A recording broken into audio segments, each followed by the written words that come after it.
Outro time. No visuals, just monologue with some bonus in-game vocals at the end. I'll start with Strife's enemy design. Ain't much variety, but there's quality and synergy. None of the regular baddies ever become obsolete. Think about it. The Acolytes are squishy, but they have a small profile, made worse by those wearing shadow armor. Their assault guns hurt up close, but those weapons become precision rifles by the end game. The Acolytes are more of a threat in a support role than they are as primary targets. That's even more true for the Stalkers. Those robo-spiders are too noticeable to be a threat on their own. They creak along the ceiling until you get underneath them, but once they've done their pounce, they stay ground-bound. No big deal. Unless you get distracted. You're fighting something bigger, maybe you've got an explosive weapon about, and those Sentinels, the flying drones, are harassers. They don't take much to down, and you can actually dodge their shots, but they can put pressure on you from uncomfortable angles. As for the Crusaders, well, they are uncomfortable angles. A tri-missile attack and a close-range flamethrower with a modest death explosion. But those Templars and their Maulers are the worst. The health and armor melt right off you. And the Reavers, those short-circuit number 5 Roombas, they're quick, but they're probably the least interesting member of the roster. Unless you count the turrets, which I reckon the instruction manual does, so what the hell. The turrets are just stationary, non-living acolytes, nothing special. All in all, that's a team that works well together with plenty of hit-scan firepower. Ugh. At least they can kill each other, though there ain't no monster infighting in Strife. Alas. Now, there's nothing memorable about that roster of enemies. Nothing particularly stands out. They don't taunt you, they don't actively try to dodge your attacks, there's nothing grossly unfair about them. Individually, they are weak, against the player at least, but together, well, even then I only suffered a few deaths to them, and those were all near the end of the series. But let me tell you what enemies did kill me that were also near the end of the series. Inquisitors. They fly, they have splash damage immunity, they have grenade launchers to nail you without even seeing you. Just an indirect artillery blast straight to the face, missile dropkick. And they aren't slow shooters. Even if they do miss you, you're not immune to splash damage. And as you're blinded by your red screen, they pummel you with more grenades. They are an unreasonable enemy. I like them because of how rude they are compared to everything else, and I appreciate that they do have weaknesses, but I'm glad there aren't many of them. This problem came up in Red Faction, where there were enemies who could one-shot you regardless of your health and armor, and those enemies were far more prevalent, too numerous. At least in Strife, you can auto-consume health and armor you've got in your inventory. As for the bosses, well, the Programmer is neat-looking. The Bishop we didn't really see. The Oracle looked cool and offered a different path the viewers voted not to take. Maesel's fight was the most interesting, given the freedom fighters around and the investment we had in him. The Lore Master had a delightful scorpion hook to fling you right into Inquisitor death. And the final boss is a chump, provided you've sufficiently honed your alien dodging capabilities over the course of the game, and you have enough health in your intelligent superweapon, or to invest in it, to destroy said final boss. Otherwise, you're fucked. I have mixed feelings on the bosses, or on bosses in general, who are designed to be killed only by firing a weapon that uses your life force as ammunition. And it's not just a few hit points you're spending, and you're not just firing a few shots. The sigil becomes increasingly dangerous to use, and those alien spirits become increasingly dangerous to fight. Remember the Oracle fight? It one-shotted me. You either flawlessly dodge those attacks in a cramped room or guzzle resources. The Maesel fight nuked my medkits into orbit. The final boss has plenty of room to dodge it, you just need the resources to win. All in all, I think the enemy design is spectacular. God, no. All the words are jumbled up in my head. The enemy design is solid, not spectacular. It's forgettable.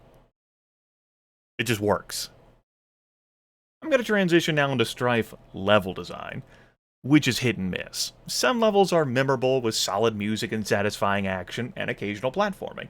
You've got Z levels, cool secrets, water currents, monster closets, decorative NPCs. I think the Town Hub is the strongest zone of the game. There's value in exploring. There's not just optional paths, there's optional maps, full of baddies you never need to fight and goodies you never need to find. And then there's levels that fucking suck. Not because of difficulty, because they're boring. The sewers, blech. Sewers Part 2 in the catacombs, blech, and annoying. And then there are obtuse levels. The sewers sort of fall into this, but the greatest offender is the fortress's security area. It's all mazes, and it's not like, say, in System Shock, Shodan rapidly carved out a confusing design from a deck level. No, that's how the fortress's security area is all the time. Well, if you don't have the clearance to get in through the force field to see the bishop, you're going to have to find the Shrine of the Silver Monkey. Fuck you! You know that asinine Doom design of, hey, I triggered something but got extremely limited feedback on what this did? Yeah, I'm glad that's in Strife. Motherfuckers. So yeah, highs and lows of the level design. The highs are spectacular. You mean I can just walk through here and talk to people and find some secrets and do stealth kills and just complete my objective? Neat. And there are some good tunes to accompany that. But the lows, they are quite forgettable. If I continue the trend of comparing this game to Red Faction, well, I'd say Red Faction's level design also had highs and lows, and the highs are spectacular there too. The lows are just worse. And that takes care of two first-person shooter food groups. Let's focus now on weapon design. It ain't a great shooter without satisfying firepower, and this game is built off the Doom engine. There better be some fucking delightful weapons here. What do we got? There's a punch dagger, which is like Doomguy's fist, but the punch dagger does get stronger with stamina upgrades, so it's kind of like a permanent berserk buff, and that's alright. Very meh, but alright. We've got a crossbow, which is like Doomguy's pistol, which is utterly fucking useless. Poison bolts are nice, but they're rare at the start, and there are few living enemies in this game. Assault rifle, good damage, terrible of ammo, even at higher accuracy. Think of it like Doomguy's chain gun. Satisfying to use, can stun lock enemies, but you always need more bullets. The mini-missile launcher is like a worse version of Doomguy's rocket launcher. There's plenty of missiles lying about, they just don't deal much damage, including to yourself. The grenade launcher has no easy comparison for Doomguy. It's a powerful weapon, but it is more situational than other weapons, and it has a skill requirement that other weapons don't really have in this game. Strife's built-in auto-aim does not save you from fragging yourself, and you can't... It's not easy to tilt your view up to arc shots further. It's unfortunate.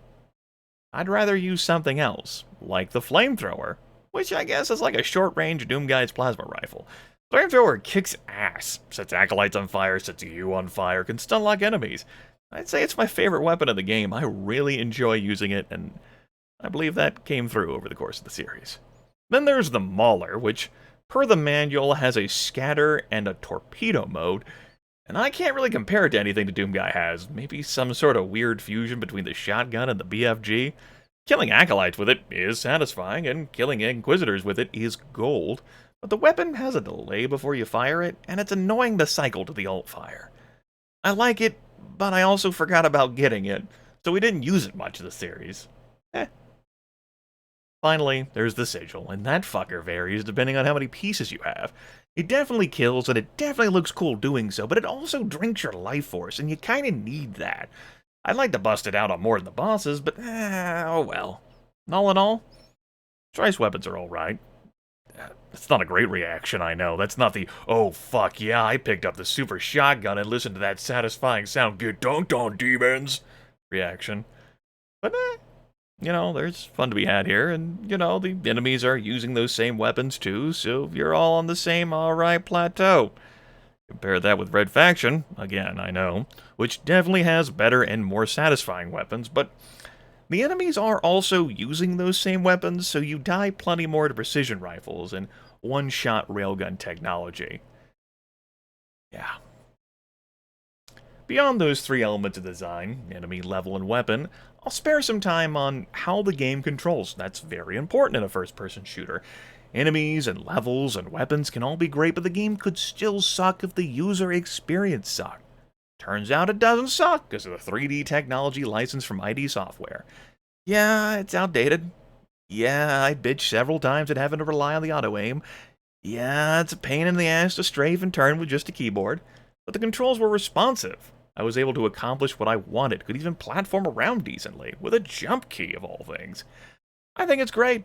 For the time it came from, hell, I've played plenty of shooters, even modern ones with worse controls.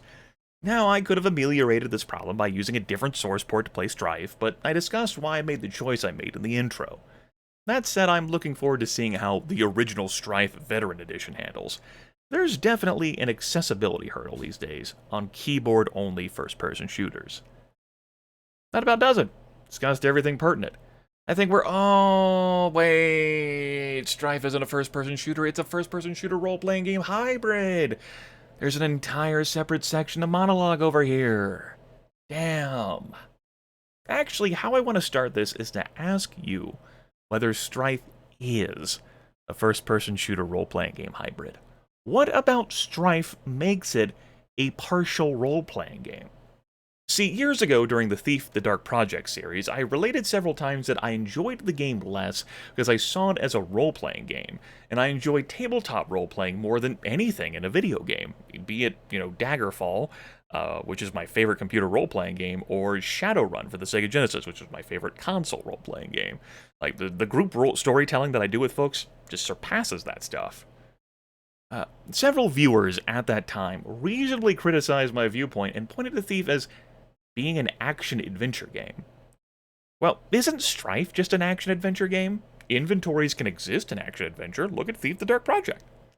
Dialogue branches, even entire dialogue trees can exist in action-adventure. Certainly the adventure part. Character advancement can exist in action-adventure. What makes Strife this hybrid other than marketing? This might be a question more pertinent for the CRPG addict, who has been slowly chronicling after-action reports of role-playing games over the past decade. Still, I'd like to know your thoughts. Anyway, all that other RPG, adventure, whatever stuff is really enjoyable. I dig the non-player characters, I dig the voice acting, I dig their character art. Really, I dig all the art for this game. The art direction is wonderful. I dig that there's an inventory system and I can hold on to items and even make purchasing decisions. Meaningful choices. And I dig that there's a few decisions of consequence instead of everything being a false choice. This extends from, say, something like, what path do you want to choose to win the governor's favor to get the access key to see the warden? And also, whether you're going to kill Maisel or the Oracle. Who's the traitor? I dig the story of the game, and am willing to suspend my disbelief over the plot holes. You've got a world getting fucked over, and you're just a mercenary trying to survive who gets shoehorned into all this bullshit. You've got no power or clout at the start, you're just a political pawn, even after you first collect a piece of an intelligent superweapon. There's a whole political dynamic here you can imagine happening behind the scenes, like in the Elder Scrolls II Daggerfall. You're just focused on a town and its nearby environs where the comet crashed. And the two endings we saw in the series? You know what? I'm cool with them. I come from a time where games just had a black screen with a bit of text to celebrate your victory. Even Doom gives you a text wall. I've played thousands of games. I've seen plenty of stellar and trash endings in both retro and modern times. I need only point at Deus Ex Human Revolution. Endings... Actually, all of the endings in the Deus Ex series suck. I'm not just going to single out Human Revolution there. All of them. Tragic. Endings occasionally suck because the developers run out of time and resources. Well, Strife's endings are the same as the other cutscenes, and I'm cool with them, even if nom-nomming Blackbird's face made me giggle. Compare that to Red Faction's cutscenes and ending, which I'd probably feel better about them if the game hadn't frustrated me. I reckon that's what it all comes down to. Strife is fun to play, so I am more willing to overlook its shortcomings. And those faults are numerous. I think Strife is good and worthwhile, but it's easy to understand how this game faded into obscurity. It's not just the, by 96, outdated Doom engine. It's not just being released between Duke Nukem 3D and Quake. It's not just what I presume was terrible marketing. Strife is not a great shooter. Nothing I said about its FPS qualities were grade A kick-ass. Otherwise, I would have played it more. I've owned it this entire time. I've never been like, Wow. You know, I'm craving a shooter. I really want to play Strife again. Yeah. You know what I played instead? Duke Nukem 3D. That game fucking kicked ass. Played it for years. The brother did like map design and all that other sort of crazy shit. Plenty of replayability and fun and smarmy dialogue and crude humor and satisfying weapons and enemies. Ah, game fucking kicked ass. Whereas Strife is carried by its story and artwork and voice acting and the novelty of doing all the things it does with the Doom engine. That doesn't make for great replayability. That's it. Finally done rambling. This fucking went longer than I thought it would. Might be like, wow, under 16 minutes, good fucking work, Grimith. It's amazing for you. Fucking wrote down notes. Gotta add that to the timer. Jeez. I'll see you all again when I play Veteran Edition in the nebulous time period known as soon. I'll leave you all with voice clips captured when you exit the game. Bye now. Oh, and remember, trust no one. Whoa, what's the matter? Mommy says dinner time? Where are you going? What about the rebellion? Carnage interrupteth. What a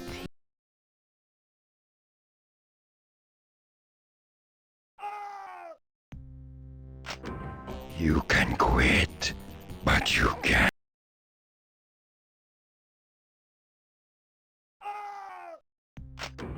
You can quit. Carnage interrupt. Nobody walks out on Blackbird. Where are you going? What about the rebellion? Where are you going? But you're the hope, my only chance. Fine, just kill and run. Nobody walks. I thought you were different. But you're the hope. But you're the hope. Fine, just kill. I thought you were. Where are you going? But you're the hope. Where are you going? Where are you going? You can quit. You can quit. Nobody walks. I thought you were. Where are you going? I thought. Whoa, what's the matter? Mommy says dinner time? Carnage Carnage. Nobody. Where are you going? Nobody. I thought you. Carnage. I thought nobody. You can quit, but you can't.